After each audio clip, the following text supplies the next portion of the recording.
भाई ने ये कहा कि जय श्री राम के नारे से विकास नहीं हो सकता, तो मैं उनको उसका जवाब देना चाहता हूं कि कभी अयोध्या फैजाबाद गए हो तो आप पता करिए 14 साल पहले वहां क्या स्थिति थी और आज क्या स्थिति है। वहां राम मंदिर बनने से जो पुराने मकान और वहां की जो जमीनें थी, लोगों को रोजगार मिला हुआ है। वहां टिर्री और ठेला पटरी जो चलाते हैं, आज वो 2-2 हजार रुपए कमा रहे हैं, बनवा रहे हैं। बिल्कुल बनवाएंगे, बिल्कुल बनवाएंगे। राम हमारी ये मांग है कि अगर ऐसे उद्योग का विकास हो रहा है तो ऐसे राम मंदिर इतने हजारों करोड़ से आप पूरे हर डिस्ट्रिक्ट में, उत्तर प्रदेश में नहीं, हमारी मांग है बीजेपी से, हमारी मांग है कि ऐसे मंदिर से अगर रोजगार हो रहा है। ये अभी कह रहे थे कि विकास अगर होता तो अभी 10 साल का हो गया होता। विकास कतई नहीं, मैं दावे से। 3 साल का हुआ है? कोई विकास अभी पैदा ही नहीं हुआ, पैदा ही नहीं हुआ विकास। अब मैं पूछना चाहता हूं कि अगर सांसद के गोद लिए हुए गांव को अगर ये बता दें तो मैं चैलेंज कर सकता हूं। इससे पहले जो इनके सांसद थे उनने भी एक गांव गोद लिया था, वो भी नहीं बता सकते कि कौन सा गांव गोद लिया था।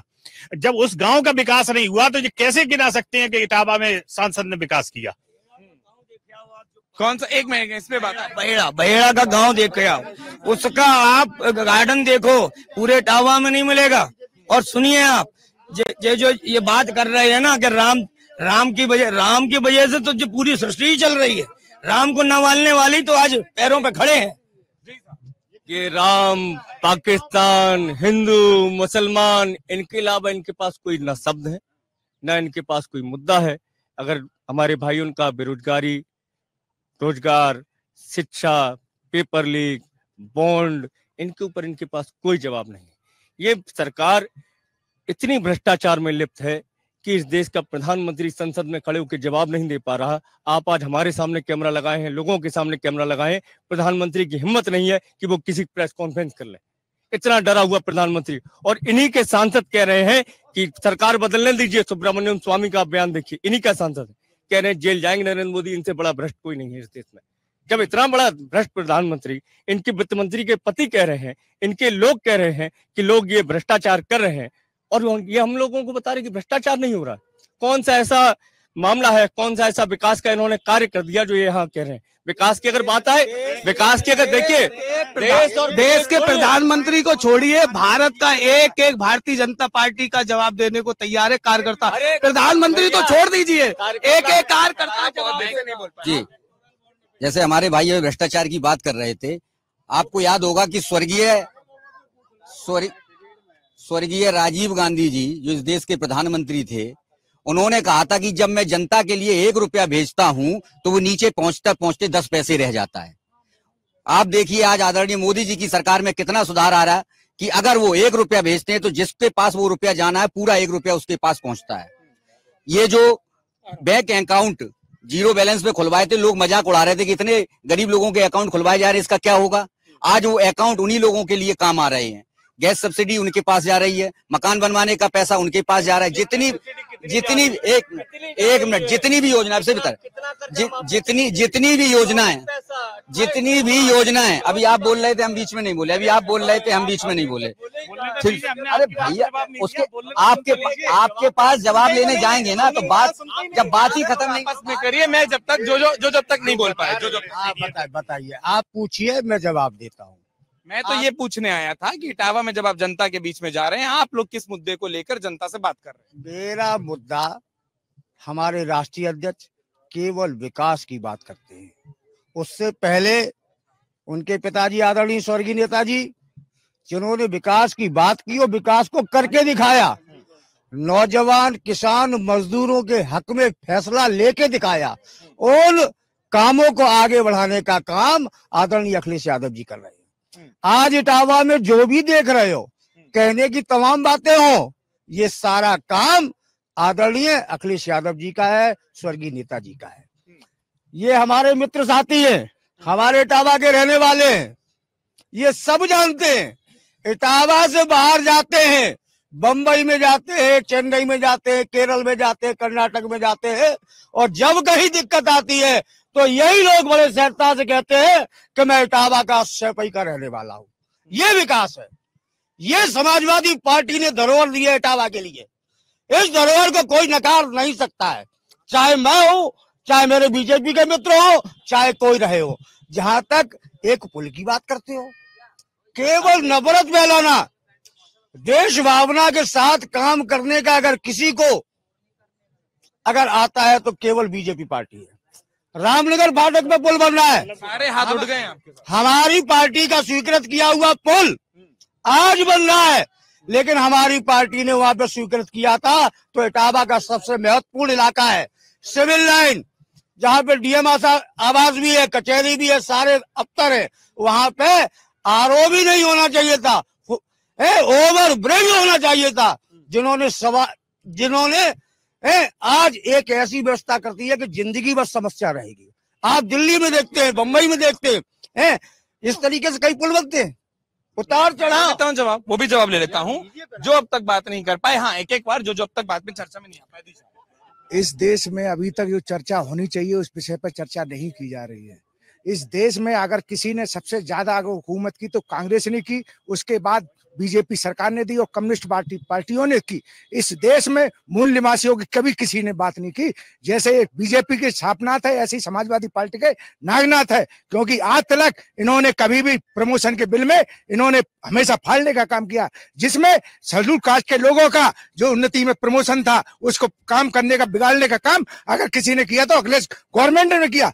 मैं इस इटावा के सांसद से पूछना चाहता हूं, क्योंकि आप बाबा साहब ने जो सुरक्षित सीटें दी थी वो किस लिए दी थी? वो इसलिए दी थी कि आप जिस समाज से चुन के जाते हो उस समाज की प्रतिनिधित्व आप लोकसभा में करेंगे। आपने एक भी बार लोकसभा में जो उठाकर मुद्दा उठाया है कि शेड्यूल कास्ट के और ओबीसी के लोगों को कहां पर रहना है, प्रमोशन में नौकरियों में पूरा आरक्षण आजकल मिला है, क्यों नहीं दिया? क्योंकि ये समाजवादी पार्टी के लोगों ने इसको लोकसभा में फाड़ने का काम अगर किसी ने किया था, समाजवादी पार्टी ने किया था। और इस बात को अगर किसी भी पार्टी ने काम किया, बहुजन समाज पार्टी ने किया, क्योंकि उन्होंने हमेशा गरीब, कमजोर और बेसहारा लोगों की हमेशा काम कर रहा। क्योंकि अगर इस देश में शिक्षा का सबसे विकास अगर किसी ने किया, बहन कुमारी मायावती जी ने किया। और यहाँ तक कि अगर किसी गरीब आदमी को अगर जीरो बैलेंस पे उसको बीएड, बीटीसी और एमटेक का काम कराने का काम किया था, वो बहुजन समाज पार्टी के शासनकाल में हुआ था। आज किसी भी पार्टी का उठा के देख लीजिए, किसी समाज ने अगर किसी ने कहा हो कि इस गरीब के तबके के बच्चे को पढ़ाने का काम बहुजन समाज पार्टी ने किया था और किसी ने नहीं दिया था।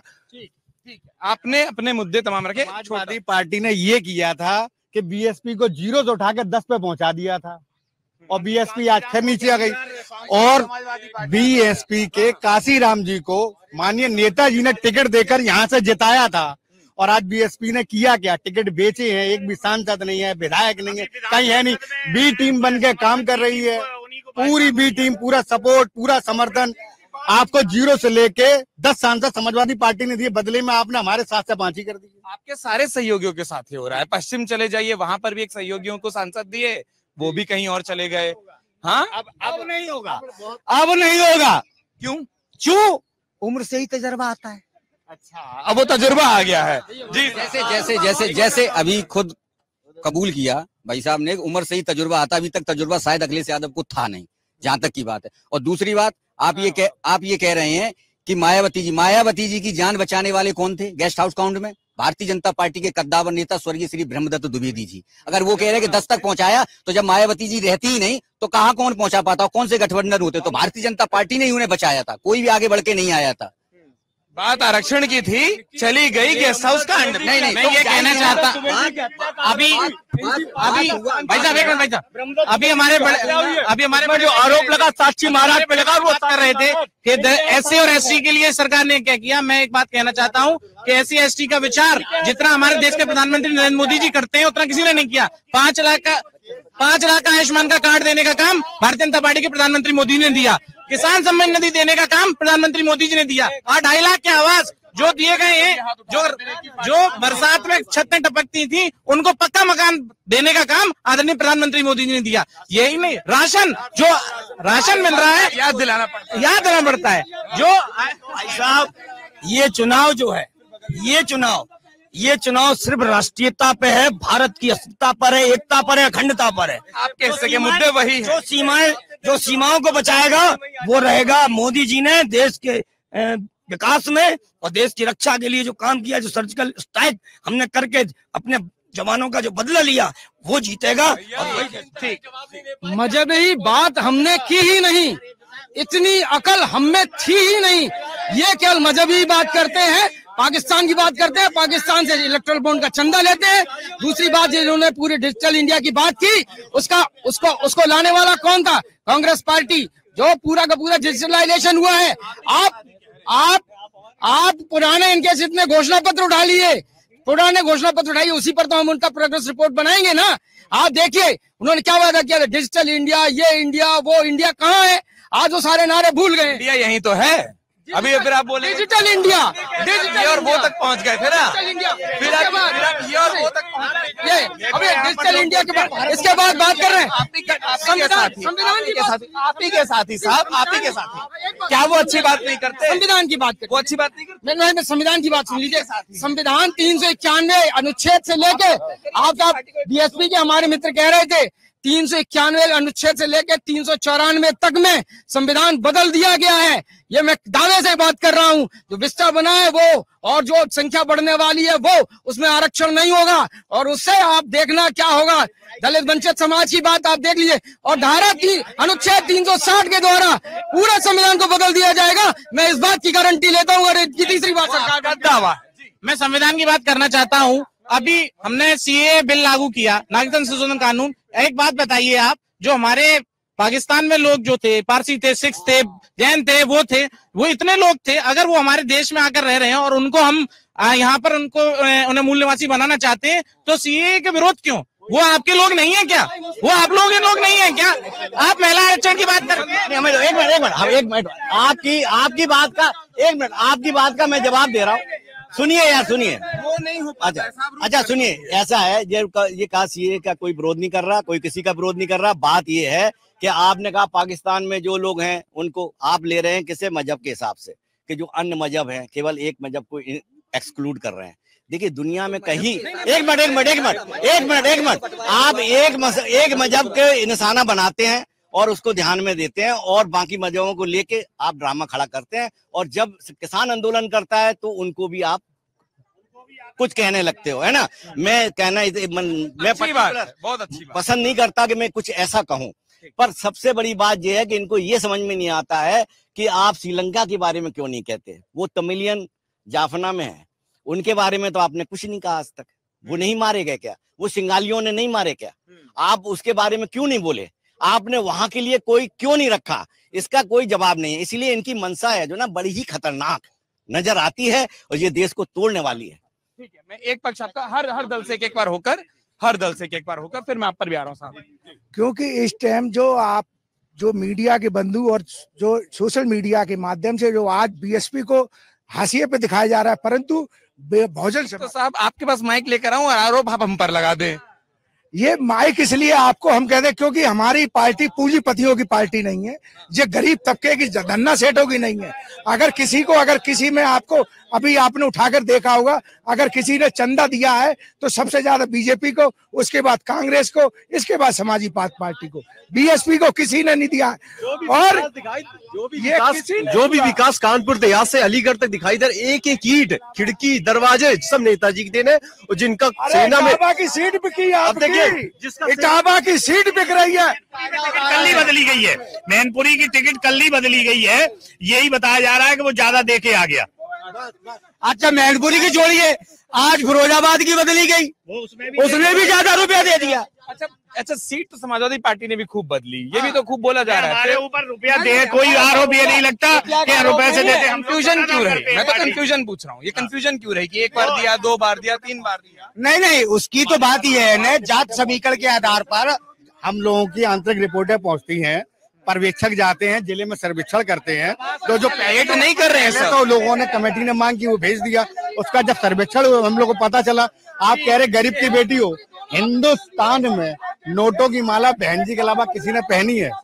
अभी मेरे भाई बीजेपी के भाई, आपके लिए प्रतिद्वंदी नंबर 1 कौन है, वहाँ या यहाँ? मेरे लिए प्रतिद्वंदी है, हमारे लिए सुनिए, मेरे लिए प्रतिद्वंदी है ये फासिस्टवादी ताकतें जो देश को तबाह और तोड़ने का काम करना चाहती है। हमारे लिए यही सबसे बड़ी प्रतिद्वंदी पार्टियां हैं, बाकी सारी चीज। अगर आप ये वीडियो YouTube पर देख रहे हैं तो हमारे चैनल को सब्सक्राइब करें और बेल आइकन को दबाना ना भूलें। अगर आप Facebook पर ये वीडियो देख रहे हैं तो हमारे पेज को लाइक करें।